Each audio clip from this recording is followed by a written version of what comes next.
Hi, இன்றைக்கி வந்து oyster mushroom வச்சு நாங்கள் ஒரு கிரேவி பண்ணியிருந்தோம். ரொம்ப சூப்பராக இருந்துச்சு. கண்டிப்பாக ட்ரை பண்ணி பாருங்கள். சப்பாத்திக்கு எம்மியாக இருக்கும். ஃபர்ஸ்ட் ஒரு பேஸ்ட் ஒன்று ரெடி பண்ணோம். அதுக்கு ஒரு மிக்ஸி ஜார் எடுத்துக்கோங்க. குட்டி வெங்காயம் இருந்ததுன்னா ஒரு 10 எடுத்துக்கோங்க. அண்ட் ஒரு கார்லிக், ஒரு டொமேட்டோ, ஒரு இஞ்சி, ஒரு துண்டு இஞ்சி, கொத்தமல்லி இருந்தால் போட்டுக்கோங்க.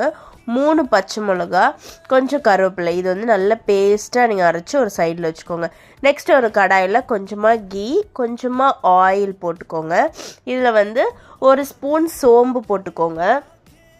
நெக்ஸ்ட்டு வந்து பட்டை, கிராம்பு இருந்துச்சுன்னா அது எல்லாமே போட்டுக்கலாம். லவங்கம் என்னென்ன இருக்கோ அது போட்டுக்கோங்க, அந்த ஸ்பைசஸ்.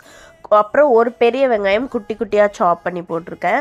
அண்ட் ஒரு 2 தக்காளி போட்டிருக்கேன். இந்த மாதிரி குட்டி குட்டியாக கட் பண்ணி போட்டுக்கோங்க. இதிலே நம்ம கட் பண்ணி வச்சுருக்கிற ஆயிஸ்டர் மஷ்ரூம் அண்ட் ஒரே ஒரு கேப்சிகம் போட்டுக்கிட்டு நம்ம அரைச்சி வச்சுருக்கிற பேஸ்ட்டை இதில் போட்டு நல்லா மிக்ஸ் பண்ணி க்ளோஸ் பண்ணி வச்சுருங்க.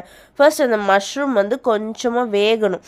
ஸோ இது வெந்ததுக்கப்புறமா நீங்கள் இதை நல்லா மிக்ஸ் பண்ணி விட்டுட்டு இதில் கொஞ்சமாக உப்பு, மல்லித்தூள், மிளகாய்த்தூள், கொஞ்சமாக தயிர் இதை போட்டு மிக்ஸ் பண்ணி க்ளோஸ் பண்ணி எடுத்திங்கன்னா நல்ல சூப்பரான கிரேவி ரெடி ஆகிடும். ரொம்ப சிம்பிள் ரெசிபி. நீங்கள் அந்த பேஸ்ட் மட்டும்தான் நீங்கள் மேனுவலாக ரெடி பண்ணுற மாதிரி இருக்கும்.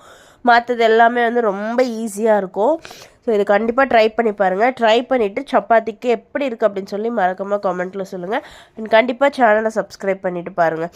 தேங்க்யூ, பாய்.